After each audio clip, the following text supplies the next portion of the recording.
Hi everyone, welcome back to my YouTube channel.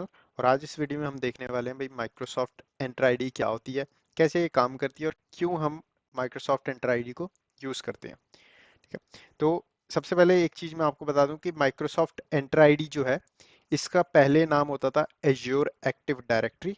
इसका नाम recently Microsoft ने change करके माइक्रोसॉफ्ट एंटर आईडी कर दिया है।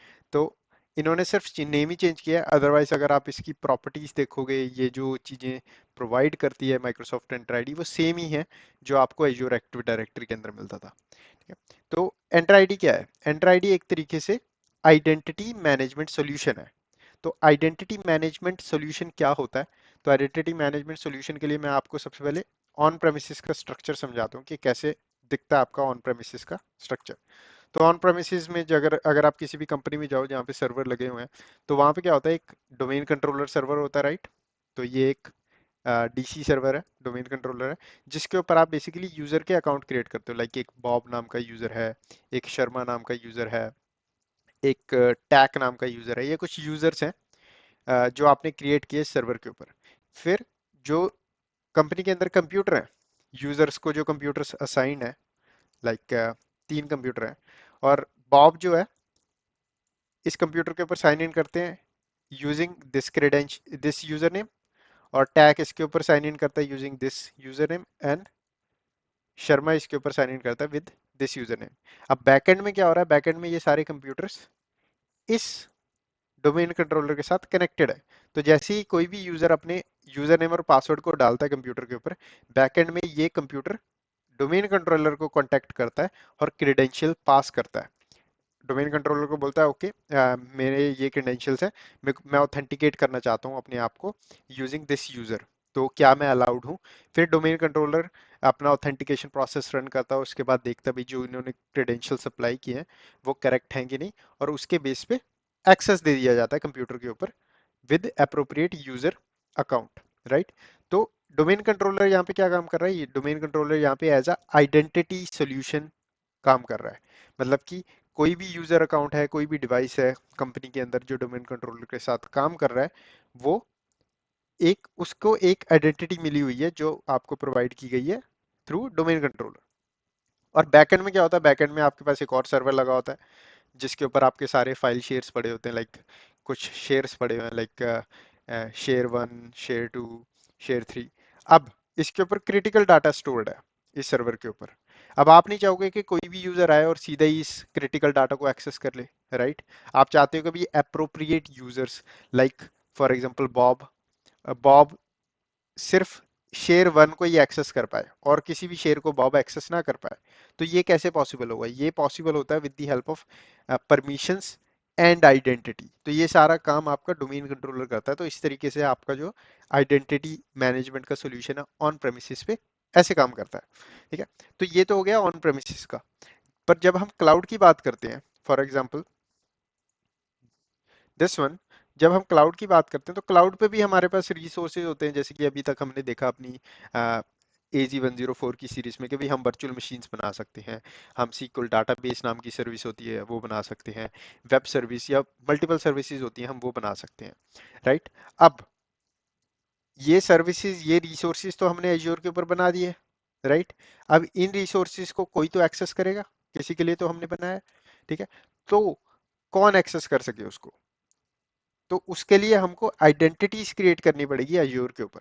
तो आइडेंटिटीज हम, जैसे कि ऑन प्रेमिसेस पे हम डोमेन कंट्रोलर पे आइडेंटिटीज क्रिएट करते थे, तो वैसे ही एज्योर पे हम आइडेंटिटीज एंटर आईडी के ऊपर क्रिएट करते हैं। तो एंटर आईडी के ऊपर हम बेसिकली यूजर्स बना सकते हैं, ग्रुप्स बना सकते हैं, एप्लीकेशन ऑब्जेक्ट्स बना सकते हैं।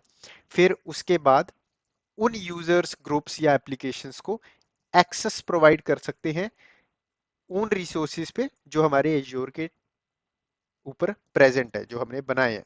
ठीक है, तो ये जो एक्सेस हम प्रोवाइड करते हैं वो हम प्रोवाइड करते हैं रोल बेस्ड एक्सेस कंट्रोल की हेल्प से। आरबैक एक डिफरेंट टॉपिक है, इसको मैं प्रॉपरली समझाऊंगा कि कैसे परमिशंस काम करती हैं आरबैक की। बट फॉर नाउ हमारा मेन फोकस है एंटर आईडी पे। तो एंटर आईडी का काम क्या है?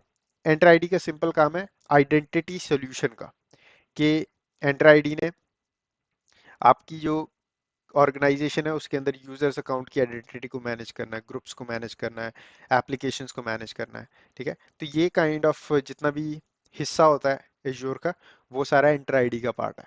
ठीक है, तो अब इसको देख लेते हैं। अब एक चीज और ध्यान में रखनी है कि एंटर आईडी के ऊपर सिर्फ आप ग्रुप्स, यूजर्स और एप्लीकेशन ही मैनेज करते, बहुत चीजें होती हैं, वो सब कुछ हम देखेंगे। तो मैं क्या करता हूँ, यहाँ पे अपने एज्योर पोर्टल पे ले चलता हूँ आपको, और यहाँ पे मैं सिंपल सर्च कर लूंगा एंट्रा आईडी, और आपको एंटर आईडी कुछ ऐसी दिखेगी, एक पिरामिड की तरह, ब्लू कलर का पिरामिड। तो इस पे क्लिक करना है, और ये हम यहाँ पे अपनी एज्योर एंटर आईडी पे आ गए। ठीक है, अब यहाँ पे अगर मैं लेफ्ट साइड में दिखाऊं तो यहाँ पे जैसे कि मैंने बताया, हम यूजर्स क्रिएट कर सकते हैं, हम ग्रुप क्रिएट कर सकते हैं।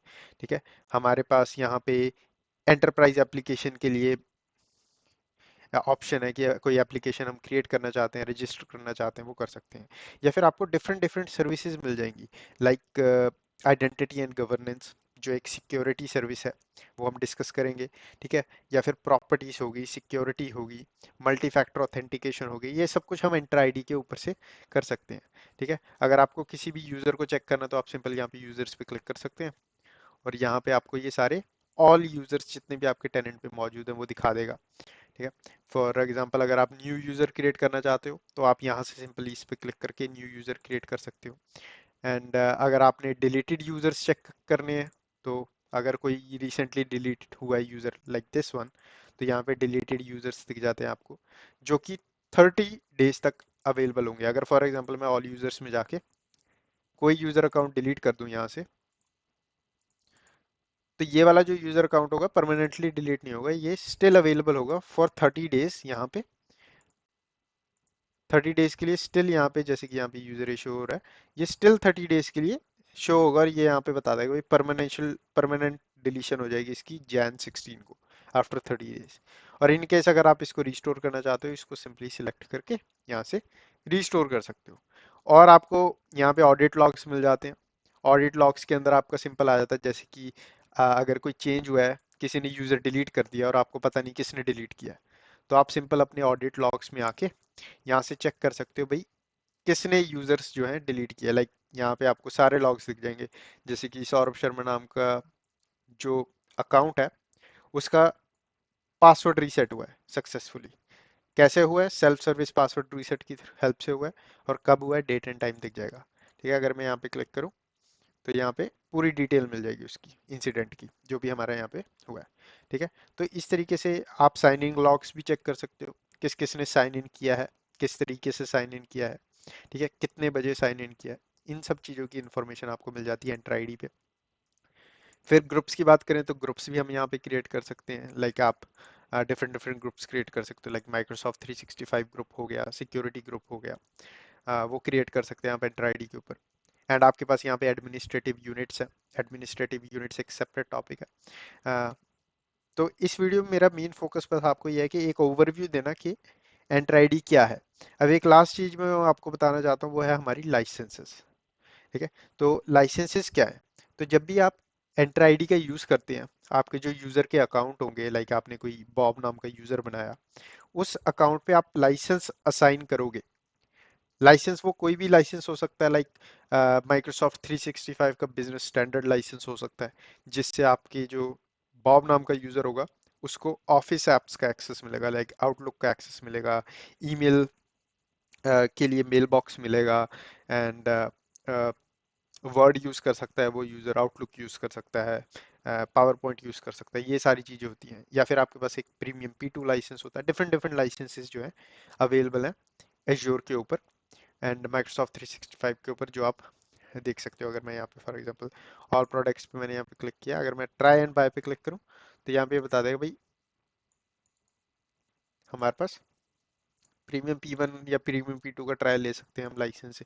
ये एक लाइसेंस है premium P2, and premium P1 एक लाइसेंस होता है एज्योर के ऊपर। ठीक है, तो ये काइंड ऑफ ओवरव्यू था हमारी एज्योर एक्टिव डायरेक्टरी का। नेक्स्ट वीडियो में हम देखेंगे कैसे हमने यूजर अकाउंट क्रिएट करना है एज्योर के ऊपर। दो तरीके के यूजर अकाउंट्स होते हैं हमारे बेसिकली, एक होता है मेंबर यूजर और एक होता है गेस्ट यूजर। तो हम दोनों करके देखेंगे नेक्स्ट वीडियो में, और अपकमिंग वीडियो में हम सारे फीचर्स जो है एक्सप्लोर करेंगे एज्योर एक्टिव डायरेक्टरी के, और एज्योर एंटर आईडी के। तो ये काइंड ऑफ इंटरचेंजेबल टर्म है। कई लोग इसको एक्टिव डायरेक्टरी ही बोलते हैं अभी भी, बट करेक्ट नेम इसका भी माइक्रोसॉफ्ट एंटर आईडी है। तो इस वीडियो में बस इतना ही। वीडियो को लाइक करें, चैनल को सब्सक्राइब करें। मैं मिलता हूँ आपको नेक्स्ट वीडियो में।